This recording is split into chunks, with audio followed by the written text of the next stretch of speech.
Well, I guess today on Absolutely Famous is Christchurch Football Club or slash Rugby Club Stewart, an ex-Canterbury cricket rep, a legend of the Heathcote Valley, Kit Chambers. How are you, mate?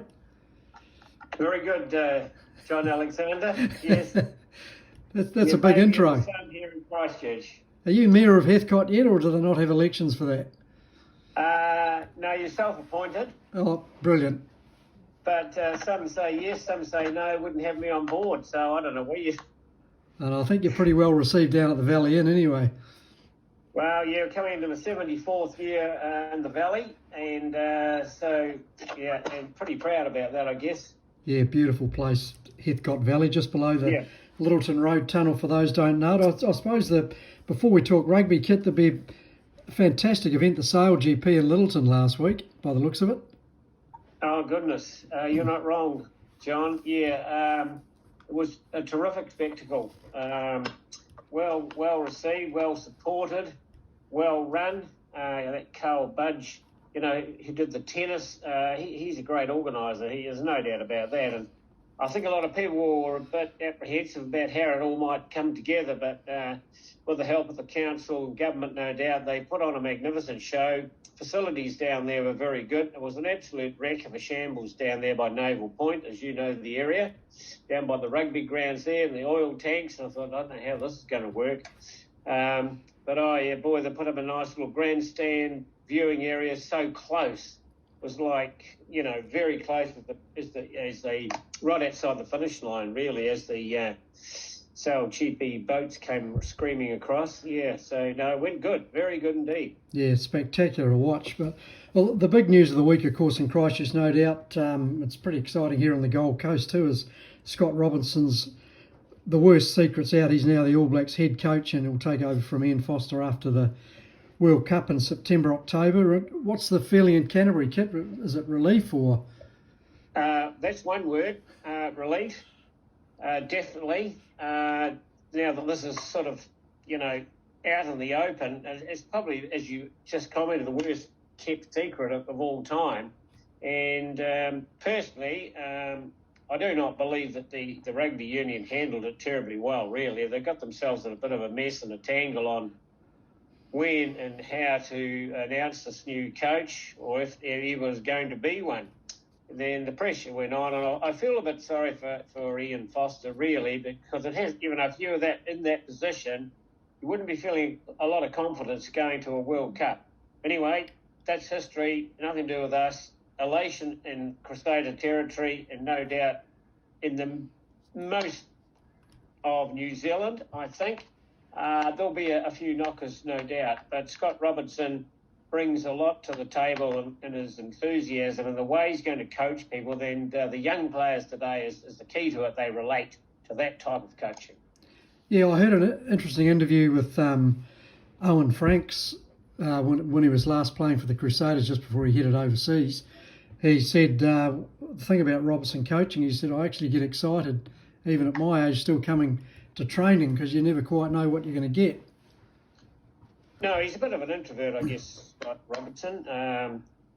But, he's overcome a lot of, I believe he's dyslexic. So, he has to overcome a lot of issues. And that's got very little to do with it because he knows how to coach rugby players and get results. And inevitably, that's what's happened. So there was no ever any better coach, in my opinion, currently in line for the job. But, other people see it differently. He'll bring excitement, enthusiasm. He'll get the best out of the players. Proven track record. Hasn't coached much in the international arena. But we are dealing with New Zealand rugby players, the All Blacks playing here. What else do you need? Well, they took over the Barbarians last year at short notice and moulded a bunch of rugby players from all over the world and beat the New Zealand, effectively the All Black B team.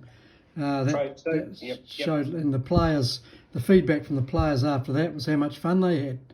Yeah, well, that's right. I mean, the game has evolved, has changed, and it is a bit more about having fun. And if you can get them to enjoy themselves at training and what they're doing, they're going to produce results for you of 80 minutes of football. That's what he's very good at bringing out of them. So that's the modern way. And I think the old type of Graham Henry, Hansen way, even Foster, it has changed. They have moved on, and these players relate to this more modern way of going, which Scott Robertson will offer. Yeah, exactly. And of course, you get whole new sets of eyes on players, from the head coach to whoever he picks up as assistants. So, it's always refreshing to have for the players too, to know they're back in line. Some of them who weren't previously. Oh, absolutely. And of course, one of his other biggest strengths, I believe, that goes unnoticed is his ability to select talent. He looks at players, he sees something in a lot of players that a lot of other coaches or trained spotters can't. And Scott Robertson can certainly do that. He's proven that he plucks these fellas out of nowhere. Nobody's ever heard of them, but he knows what he sees is going to be a potentially good rugby player. And that's been evident over 7 years with the Crusaders, how he brings on these people we've never even heard of. And I guess we might talk about that later, because there's a couple that, have come onto the scene that nobody's ever heard of. Yeah, I think we're talking about two of them anyway. Will Galter and Jamie Hanna, who played against the Brumbies, the previously unbeaten Brumbies on Saturday, and they looked as though they'd been there all season. Just kids. That's exactly dead right. I can comment about Will Galter, second 5'8" midfield player that came from Waihora, I think. Waihora Rugby Club, came to Christchurch a couple of seasons ago, and very much in the same mould as Dallas McLeod. And but he's just going from strength to strength. And Jamie Hanna, I think he might be a product of St. Bede's. I'm not 100% sure. Played for Lincoln College, I think, or Lincoln University.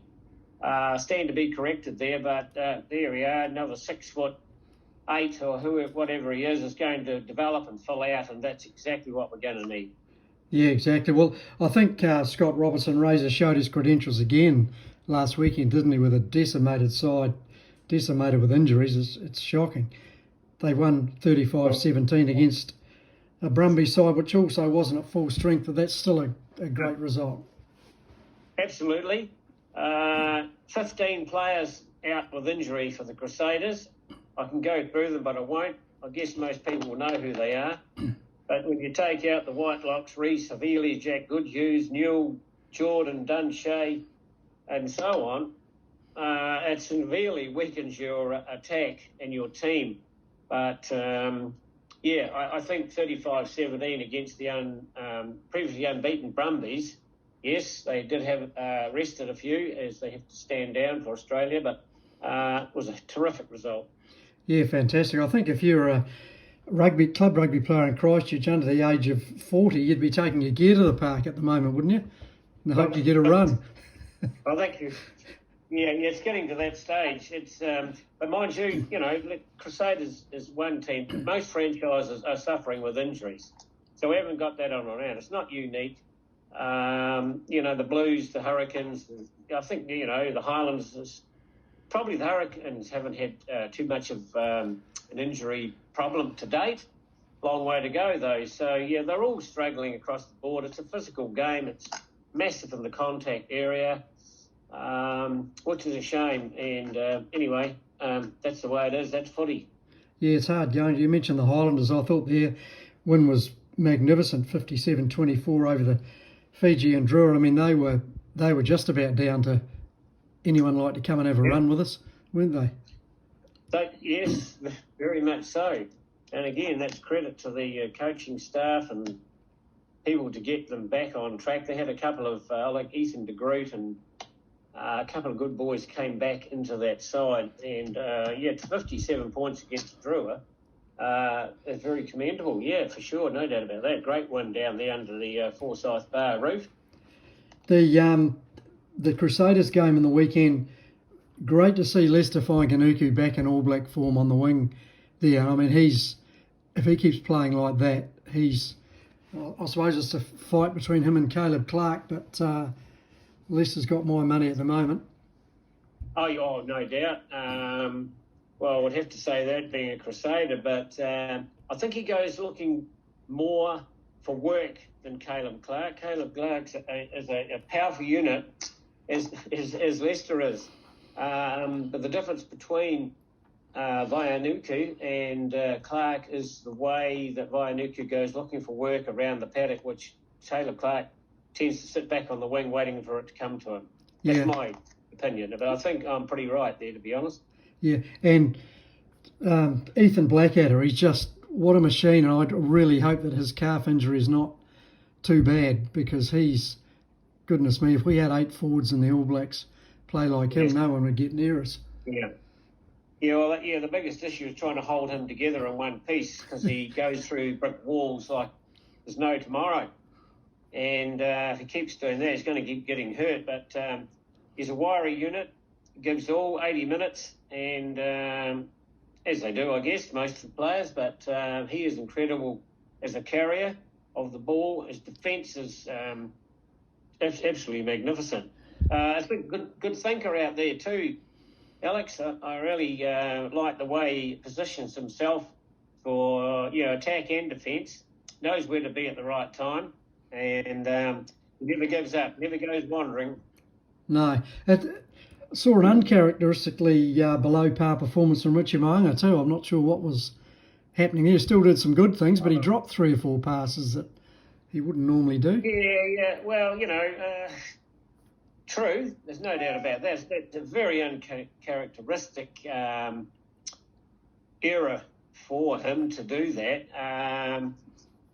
Just a lack of concentration. These players are a bit like David Warner. He used to go out and score a lot of runs, but now he's not. Richie Mo'unga had one of those days where nothing went right. He did have a few lapses in form, but hey, I wouldn't be worried. If you can come out and win by 35 points to 17 with some error rates, which is not acceptable, I wouldn't be too worried about it. One of those days, things happen in sport, don't they, really? Yeah, they do. Any news on Will Jordan's head injury? Have you got the inside knowledge on that? A little bit. I did speak to him about a couple of weeks ago, and he was hoping to be back on the park soon.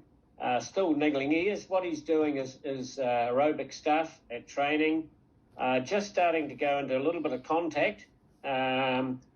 And then I think you'll possibly find that because we've got Easter and then we've got a bye, and I think you might see him sort of looking to join the team on the playing field after the bye week. Yeah, of course, that will add a whole new dimension to whatever team he plays in, because he's a phenomenal player. Well, he is a phenomenal player. Fullback, I think, for me. But, got to get himself back into the team now. Fergus Burke showing that he can fill in very nicely at fullback. He's been running good lines. Defence is very strong. Can kick goals. Can play at first 5. Fantastic to have these players around. It's just amazing. So Will Jordan have to start again. He's a class act, as you say, and once he gets on track, but he won't come back until he's 100% right. There's no doubt about it. No, neither he should, because there's a long way to go if we want him to go to the World Cup for Will Jordan. Yeah, for sure. And big challenge for the Crusaders again on Friday night. They got the Reds here in my home state of Brisbane, and that won't be easy for them. The Reds, you wouldn't know what the Reds are going to serve up. They can be terrible, but they've also got some seriously good players. Yes. Well, there is no easy game, is there, for any team? And as soon as you start to take things a bit lightly, you're going to get burnt horribly. And the Reds, with Brad Thorne in control, will be very aware of what the Crusaders can put together, even if there's 7 or 8 players out. So, and he knows how they tick. The Reds, what did they lose 40-34 or something to the Rebels, Melbourne Rebels? Yeah, they've So, not much in that. That's 6 points. It could have gone either way, really. So it's a high-scoring game, 74 points. Yeah. No, it'll be great to watch because, well, traditionally New Zealand teams get a bit of a hurry up at Suncorp Stadium, and the All Blacks or whichever Super Rugby club play this. So it should be good games. So, conditions will be perfect. It's still pretty summery weather over here, so we're looking forward. That's right. And what we may struggle with over there is the humidity and the heat. So it'll be important that they rotate at the right time and get things right there. Yeah, for sure. Well, Kit, lovely to speak to you as usual, mate, and keep up that cycling. You'll keep trying. Eventually, you'll make the Olympic road team, I'm sure, but it's all about perseverance. Yes, well, I don't know whether we'll be in that category, but, haven't had any events this year, John, to enter the Great Rider, which I'm very passionate about around Picton area. That's cancelled again due to the road conditions and the floods and washouts and slips up there, so they had to pull the plug on that. So that's okay, but still out there on a couple of wheels doing a bit now and again. And what about yourself? You running the beach? Yeah, running. Yeah, doing a bit of running. I'm going in the Gold Coast Half Marathon if everything holds together. So who knows? Yeah. No, good on you, mate. It's been great talking to you again. I enjoy it, and I think the rugby, Super 15 rugby, with a few rule tweaks, has made a big difference. Points being scored, spectators are coming back a wee bit more, I think, and I think it's all good. So we look forward to a great season. Absolutely. Go the Crusaders on Friday night. Well, I hope so, yes. It's a confidence game anyway, so they've got their tails up now. They're starting to play some better rugby after a very average start, but starting to put it together, and Razor will be out there. He'll know who to put on the park at the right time, no doubt, and long may it continue. So all the best. Have a great week, mate. Exactly, Kit. Thanks, buddy. I'd love to talk to you.